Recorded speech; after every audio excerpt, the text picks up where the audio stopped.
आज देखते हैं कि वीर सावरकर इतनी भारतीय इतिहास के पटल पर इतनी चर्चा में क्यों रहते हैं। वीर सावरकर को आजीवन कारावास हो जाता है। 21/12/2009 को नासिक के कलेक्टर जैक्सन को गोली मारकर हत्या कर दी जाती है और मौके पर अनंत लक्ष्मण कन्हारे को गिरफ्तार कर लिया जाता है। उनके पास से जो आर्म्स मिलते हैं वो मेड इन यूरोप की थे।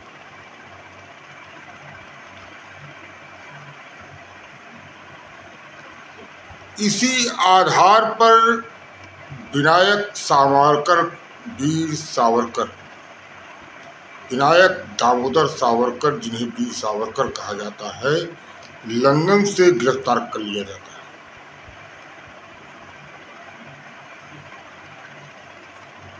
सावरकर 3 सगे भाई थे। 3 सगे भाइयों ने एक साथ हिंदुस्तान की आज़ादी के लिए कार्य किया। गणेश सावरकर, विनायक सावरकर और नारायण सावरकर, तीनों लोग इंडिया हाउस में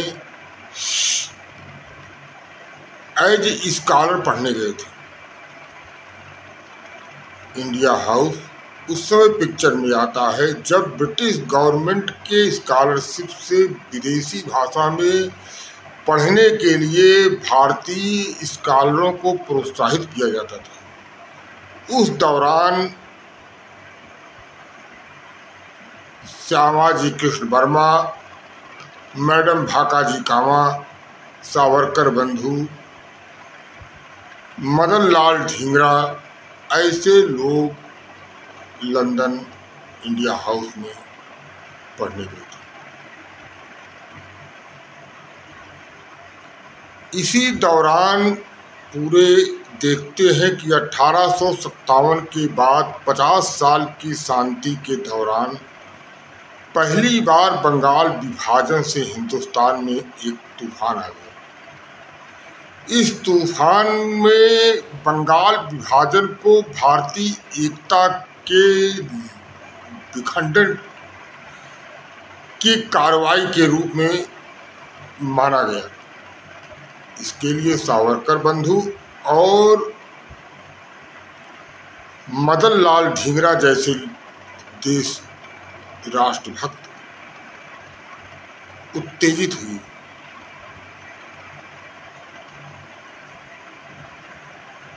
और इसी दौरान 1 जुलाई 1909 को मदन लाल ढींगरा ने कर्जन वायली को एक समारोह में गोली मार दी थी। कर्जन वायली 1901 में भारतीय मामलों के राजनीतिक सचिव के सलाहकार थे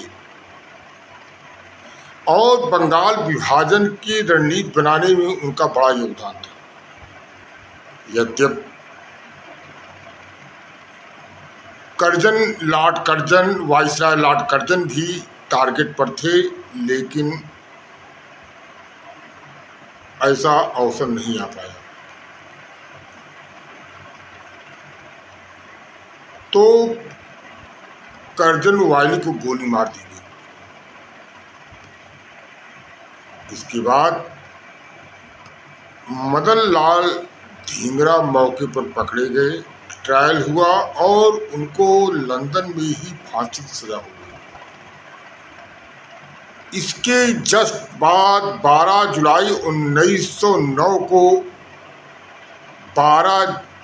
21 दिसंबर 1909 को अनंत लक्ष्मण कन्हारे ने नासिक के कलेक्टर जैक्सन को गोली मारकर हत्या कर दी। जैक्सन देशभक्त गणेश सावरकर की गिरफ्तारी और उनको सजा दिलाने के प्रयास में तत्पर था। देखते हैं किसकी राजनीतिक पृष्ठभूमि क्या थी, कितना सावरकर को किस तरह से दोष सिद्ध किया जाता है।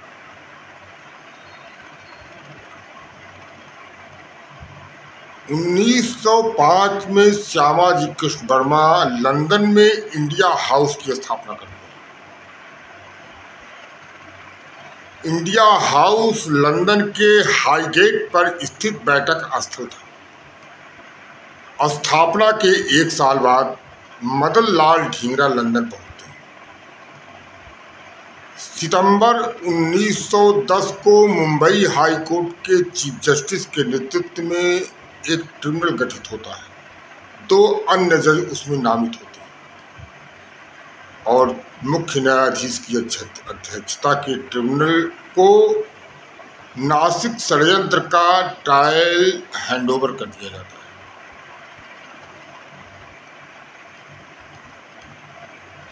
इस तरह से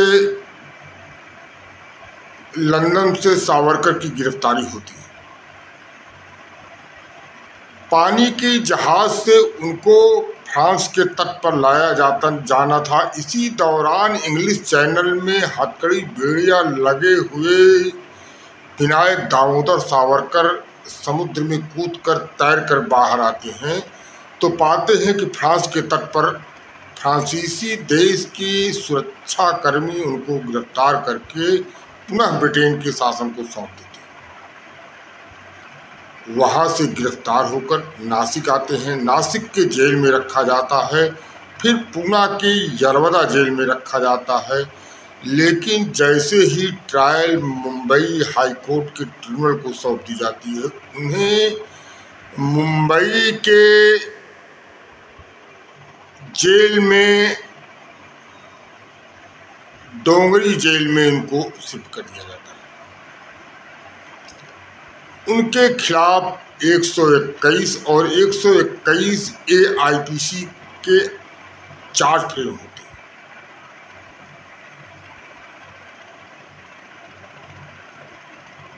उस आरोप को सिद्ध करने के लिए 4 गवाह प्रस्तुत किए जाते हैं जो सावरकर के खिलाफ गवाही देने के लिए तैयार किए जाते हैं। उन गवाहों में काशीनाथ अंकुशकर, दूसरा थे दत्तात्रेय जोशी, तीसरे थे WR कुलकर्णी, चौथे थे चतुर्भुज अमीन। सावरकर के साथ 48 अन्य पर अभियोग लगाया गया। 27 को के ऊपर अभियोग सिद्ध हुआ। गवाह चतुर्भुज अमीन ने ट्रायल कोर्ट के सामने कहा कि इंडिया हाउस में वो रसोइये का काम करता था। जब भी मीटिंग होती थी तो वहाँ उपस्थित रहता था और सावरकर के विनायक सावरकर के उत्तेजनात्मक भाषणों को सुनता था। इसी दौरान फरवरी 1909 में विनायक सावरकर से $5 उधार मांगे तो विनायक सावरकर ने कहा कि तुझे मेरा एक काम करना पड़ेगा।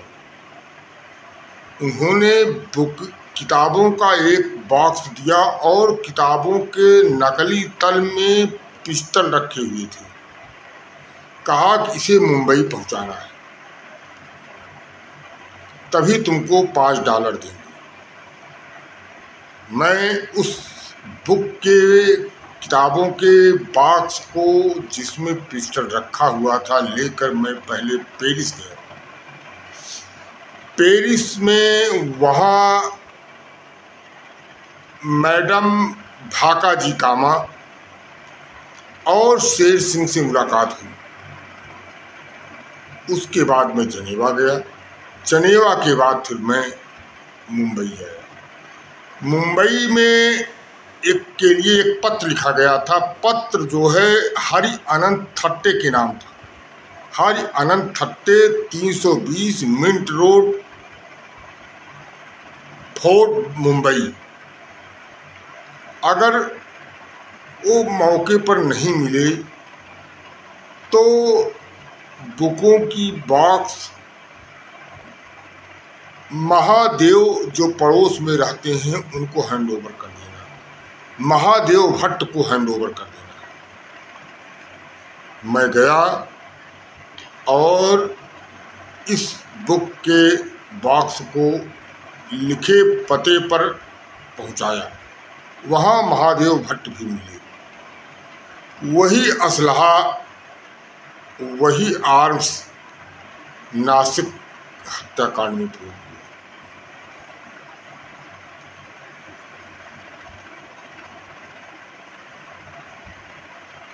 एक दूसरे गवाह प्रस्तुत किए गए जिनका नाम था रघुनाथ वेंकटेश गोस्वामी।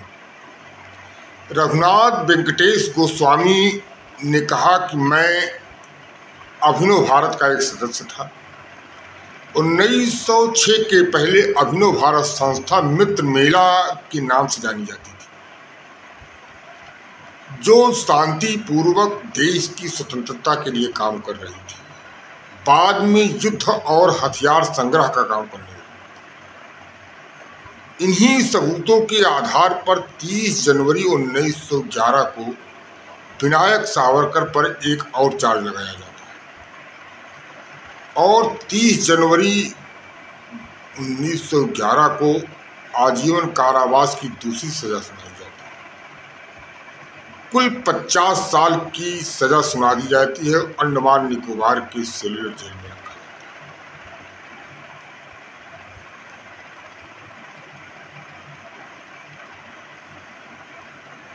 है। उधर सावरकर को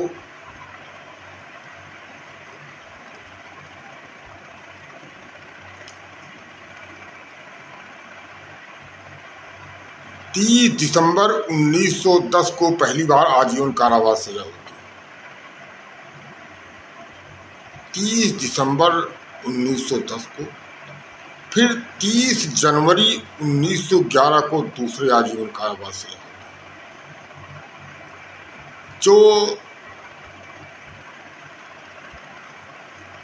बैठकों के दौरान, मीटिंगों के दौरान अभिनव भारत की जो सावरकर के भाषण थे, जो गवाहों के साक्ष्य, इसी आधार पर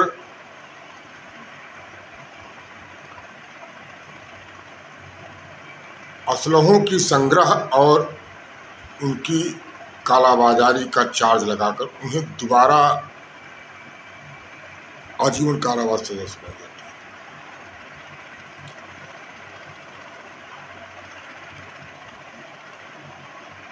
मित्र मेला 1897 में एक संगठन मित्र मेला पहली बार बनता है, जो विनायक दामोदर सावरकर के बड़े भाई गणेश सावरकर ने स्थापित किया था। मित्र मेला गणपत महोत्सव के दौरान गाए जाने वाले गीत गाए जाने वाला एक संगठन था, न कि गुप्त राजनीतिक संस्था थी। ट्रिब्यूनल ने मित्र मेला अभिनव भारत के साथ सावरकर के भाषण को साक्ष्य के रूप में मानकर शहीदों के जीवन की जो प्रशंसा करते थे, इन सब को एक सबूत के रूप में लिया और विद्रोह को उकसाने के कार्य के लिए उनको दोबारा आजीवन कारावास सजा सुनाई। मदन लाल ढींगरा से उनके संबंधों के आधार पर उनको मदन लाल ढींगरा केस से भी उनके जोड़ते हैं कि जो हथियारों का संग्रह, हथियारों की सप्लाई, ये दोनों केस को एक साथ जोड़कर आजीवन कारावास की सजा सुनाई जाती है। मदन लाल ढींगरा को सावरकर के मित्र बताया और अनंत कन्हारे को यद्यप सावरकर नहीं जानते थे, लेकिन सावरकर के उत्तेजनात्मक भाषण से उत्तेजित होकर उन्होंने हत्या का कार्य किया था। इसलिए उनके इस कृत्य को 121 AIPC के तहत अपराध मानते हुए उन्हें आजीवन कारावास की सजा सुनाई। यद्यपि इसकी अपील प्रिवी काउंसिल में हुई, अपील खारिज हो जाती है। सेल्लर जेल में विनायक दामोदर सावरकर को अत्यंत कष्टकारी कार्यों द्वारा प्रताड़ित किया जाता है, जिसके लिए उनके बड़े भाई गणेश सावरकर ने असहयोग आंदोलन के दौरान गांधी जी से रिक्वेस्ट किया कि आप इतने बड़े कद के नेता बन चुके हैं, आप कुछ करिए, नहीं तो मेरे भाई की मृत्यु जेल में इस प्रताड़ना से हो जाएगी। कष्ट असह्य है। गांधी जी ने कहा कि आप तो एक बैरिस्टर हैं, जानते हैं प्रिवी काउंसिल से अपील हो गई है, अपील खारिज हो चुकी है। इस तरह से कानूनी सलाह के अनुसार, कानूनी रिक्वायरमेंट के अनुसार आपको ही काम करना है और मैं भी असहयोग आंदोलन में जनता के सामने बात रखूं।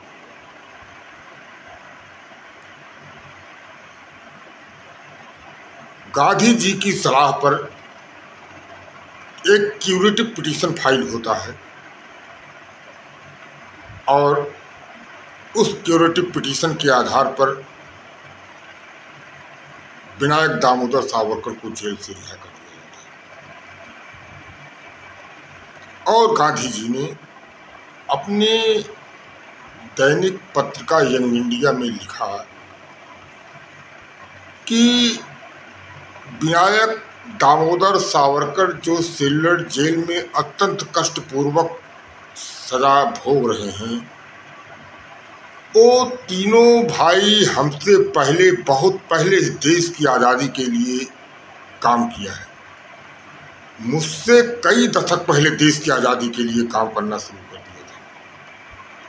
वो बड़े विद्वान किस्म के लोग हैं।